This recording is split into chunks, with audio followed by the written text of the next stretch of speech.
হাইতির বিপক্ষে ম্যাচে ব্রাজিল ফুটবল দলের কিছুটা অম্ল মধুর অভিজ্ঞতা হয়েছে।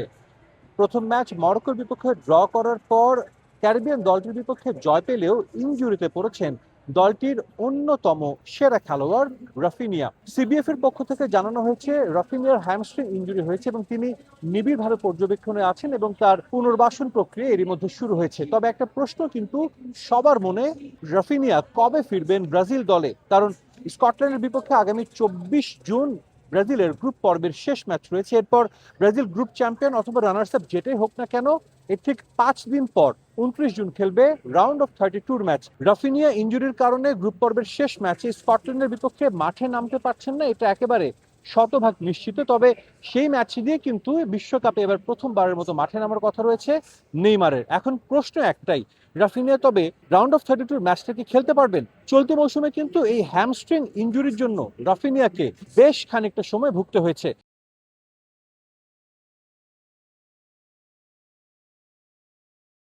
বার্সেলোনা হয়ে যখন তিনি খেলছিলেন মোট 3বার হ্যামস্ট্রিং ইনজুরিতে পড়েছিলেন। তার মানে আমরা বলতে পারি গেল ঠিক 1 বছরের মধ্যে এই নিয়ে চতুর্থবারের মতো রাফিনিয়া হ্যামস্ট্রিং ইনজুরিতে পড়েছেন।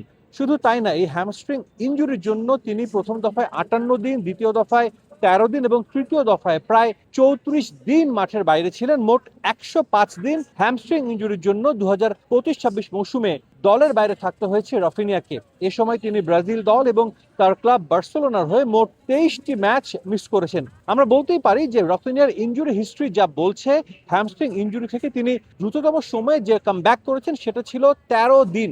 সেক্ষেত্রে রাফিনিয়ার হাতে কিন্তু সময় খুব একটা নেই। তিনি এখন ব্রাজিল দলের সঙ্গে রয়েছেন, খুব ভালো মানের তার পুনর্বাসন প্রক্রিয়া চলছে এবং আমরা জানি যে ব্রাজিলের মেডিকেল টিম তারা কিন্তু বিশ্বমানের এবং বিশ্ব সেরা মেডিকেল টিমগুলোর একটি, যারা এরই মধ্যে কিন্তু নেইমারের খুব ভালো মতো চিকিৎসা করেছেন বা তার ইনজুরির যে রিহ্যাব ছিল সেই রিহ্যাব প্রক্রিয়াটা কিন্তু খুব ভালো মতো সম্পন্ন করেছেন। রাফিনিয়া যদি খুব দ্রুততম সময়ের মধ্যেও যদি তার মাঠে ফিরতে হয়, সেটা কিন্তু 29 তারিখের আগে তাকে ম্যাচ ফিটনেস ফিরে পেতে হবে, যাতে করে ব্রাজিলের হয়ে 29 জুন নকআউট পর্বের ম্যাচটা তিনি খেলতে পারেন। তবে এখন পর্যন্ত সেই সম্ভাবনা অনেকটা ক্ষীণ বলাই চলে, কারণ 3 দফায় তিনি ইনজুরিতে সবচেয়ে কম সময় যেটা তিনি মাঠে ফিরেছেন সেটা ছিল 13 দিনে। তো সেক্ষেত্রে একটা মিরাকেল করতে হবে রাফিনিয়া যদি আবারও এই বিশ্বকাপে নকআউট পর্বের যে ম্যাচ রয়েছে রাউন্ড অফ 32 সেই ম্যাচে যদি তিনি মাঠে নামতে চান, আসলে তাকে একটা রেকর্ড করতে হবে। এবং চলতি বিশ্বকাপে কিন্তু ব্রাজিল এরই মধ্যে ইনজুরির কারণে বেশ কয়েকজন ফুটবলারকে পাচ্ছে না। আমরা জানি ওয়েসলিকে নিয়ে তারা এসেছিল, তিনি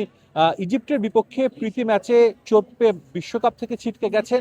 এর আগে রদ্রিগো, এস্তেফা এবং এডার মিলিতাও, যারা আসলে শুরুর একাদশে খেলার মতো ফুটবলার, তাদেরকে কিন্তু কার্লো আনচেলত্তি পাচ্ছেন না এই ইনজুরির জন্য।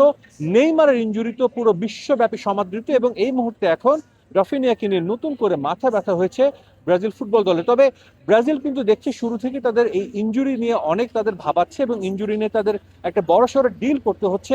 তবে এতটুকু আমরা বলতে পারি, ব্রাজিল দল কিন্তু এখনো মাঠের পারফরমেন্স ধীরে ধীরে তাদের সেরা ছন্দ খুঁজে পাচ্ছে। হয়তো রাফিনিয়া থাকলে নিশ্চিতভাবেই তারা আরো শক্তি বাড়বে এবং তারা মাঠে নিজেদের আরো ভালোভাবে মেলে ধরতে পারবে, কিন্তু শেষ পর্যন্ত রাফিনিয়াকে যদি তারা না পায়, নিশ্চিতভাবেই ব্রাজিল দলের ষষ্ঠ বিশ্বকাপ জয়ের মিশনে এটা একটা বড় ধরনের ধাক্কা হতে চলেছে। যুক্তরাষ্ট্র থেকে সাজিদ মুস্তাহিদ, সময় সংবাদ।